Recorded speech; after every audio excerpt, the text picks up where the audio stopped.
The Kind Princess with a Hunchback.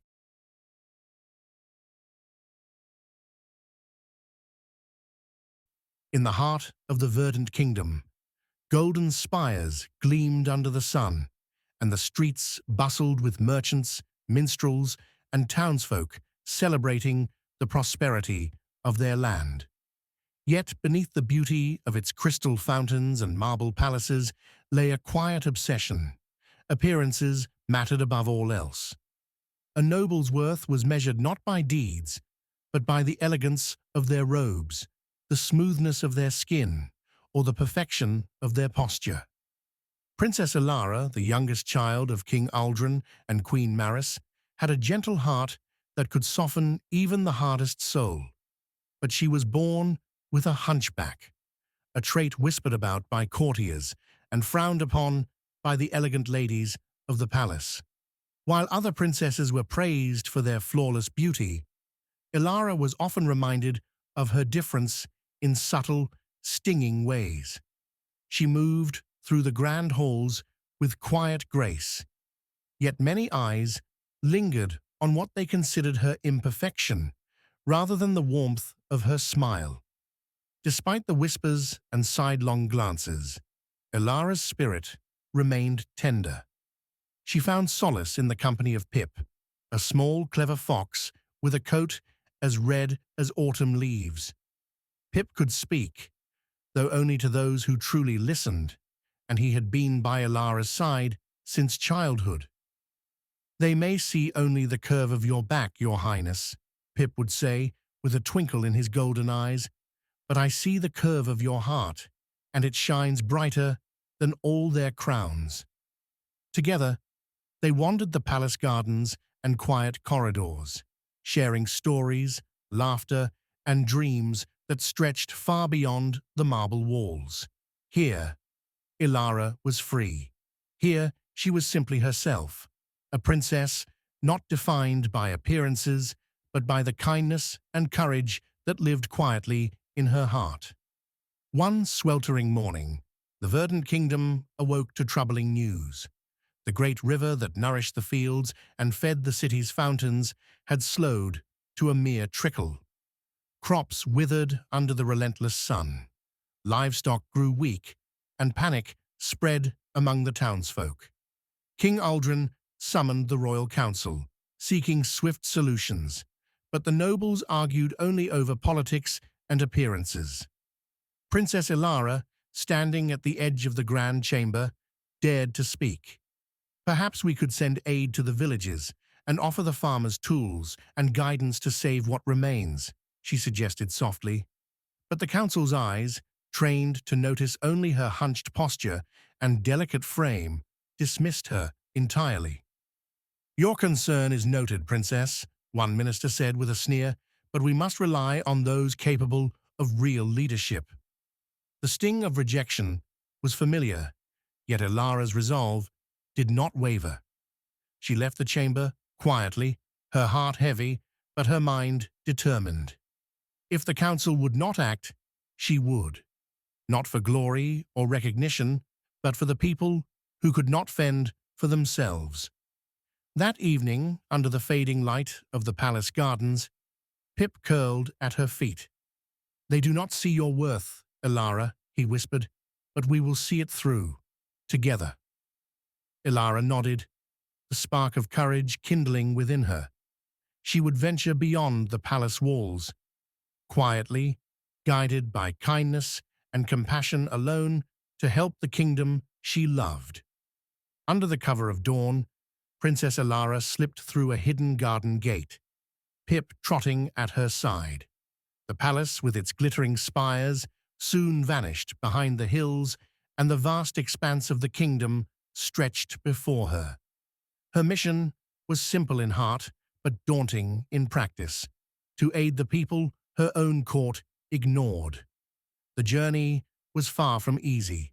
Twisting forests and steep ravines tested her courage, while sudden storms and rushing streams threatened to turn her path into a trap. One evening, a shadowy creature emerged from the trees, a shimmering, fox-like spirit with eyes like liquid silver. The villagers would have fled in terror, but Elara spoke softly, showing kindness rather than fear. The spirit bowed, sensing her gentle heart, and offered guidance through the forest. In the first village she reached, the people eyed her with suspicion. "Who is this stranger?" muttered an elder, noting the princess's hunchback. "Can she help us?" Elara listened patiently as they shared their troubles. Cracked wells, sick livestock, and failing crops. Using her sharp mind, she devised simple solutions, repairing the wells with makeshift tools, teaching care for weakened animals, and organizing neighbors to share what little food remained. Word of her deeds spread quietly. A blacksmith, long shunned for his temper, offered to repair farming tools. Children, fascinated by Pip's clever tricks, ran errands for her. Even a mysterious outcast living near the forest's edge came forward, sharing hidden knowledge of the land. Slowly, allies emerged, drawn not to her status, but to the kindness and cleverness that guided her every step. With each challenge overcome, Elara's confidence grew. She began to see that true leadership was not commanded by crowns or courtiers, but earned through empathy, courage, and the willingness to act when others would do nothing. By the time Elara returned to the heart of the kingdom, the drought had worsened, and rumors whispered of a sorcerer who had cursed the river in anger over a past slight. The royal council debated endlessly, but none dared approach the dark, twisting gorge where the river began. Elara, guided by Pip and the allies she had earned along the journey, approached the sorcerer's lair. Instead of confronting him with weapons or threats, she spoke with empathy. "I do not seek to fight you," she said, her voice steady. "I only wish to understand why the kingdom suffers and how we might make amends." The sorcerer, taken aback by her genuine compassion, revealed his grievance: years of being mocked and ignored by the kingdom's leaders. He had turned his pain into anger, cursing the river to prove his power. Elara listened, acknowledging his hurt without judgment, and offered a solution that restored both the river and his dignity. Word spread among the courtiers and townsfolk of her courage and kindness. Villagers, forest spirits, and even the reclusive outcast joined her, carrying water, repairing broken levees, and tending the land. The nobles who had once scorned her were forced to witness the change she inspired. Their eyes, once filled with vanity, now saw the strength in compassion. As the river returned to life, the sorcerer lifted his curse, not out of fear, but because Elara's heart had shown him a better path. The kingdom was saved, not by royal decree, swords, or wealth, but by the unwavering kindness of a princess who dared to act when others would not. As the river flowed once more and the fields began to flourish, news of Princess Elara's deeds spread throughout the verdant kingdom. Villagers sang her praises, telling tales not of her appearance, but of her courage, cleverness, and unwavering kindness. Even the most skeptical courtiers found themselves bowing in respect, humbled by the quiet power she had shown. King Aldrin and Queen Maris, who had once worried over appearances, embraced their daughter with pride. "You have shown us all what it truly means to lead," the king said, his eyes misty. Courtiers who had whispered behind her back now approached with genuine admiration, eager to learn from her example. Old rivalries softened, and alliances once broken were mended, as the kingdom began to value heart and action above shallow appearances. Elara returned to the palace not as the princess who had been overlooked, but as a heroine celebrated by all.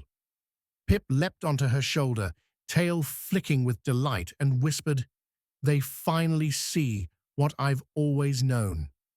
For the first time, Elara walked through the palace halls, feeling the full measure of her worth, not measured by how she looked, but by the love, courage, and compassion she had poured into her kingdom. In the years that followed, Princess Alara's gentle guidance transformed the Verdant Kingdom. Though she never sought the throne, she became the kingdom's most trusted advisor, shaping laws and customs that valued kindness, courage, and wisdom above appearances. Children of all shapes and abilities were celebrated, and the palace gardens welcomed all who sought shelter, learning, or friendship. Ilara's hunchback, once whispered about with disdain, had become a symbol of her journey.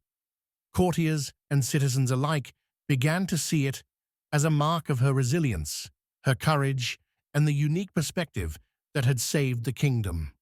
She no longer hid her back beneath heavy cloaks, but carried herself proudly, knowing that her heart, and not her form, defined her.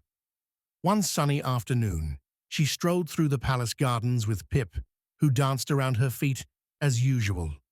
A group of children ran to her, laughing as they presented a bouquet of wildflowers. Ilara knelt, smiling warmly, and said, "Kindness is the truest crown any of us can wear." And in that moment, surrounded by laughter, flowers, and the gentle hum of life restored, it was clear the kingdom had learned what Ilara always knew, that the measure of a ruler is found not in beauty or title, but in the love and compassion they share with the world. The end.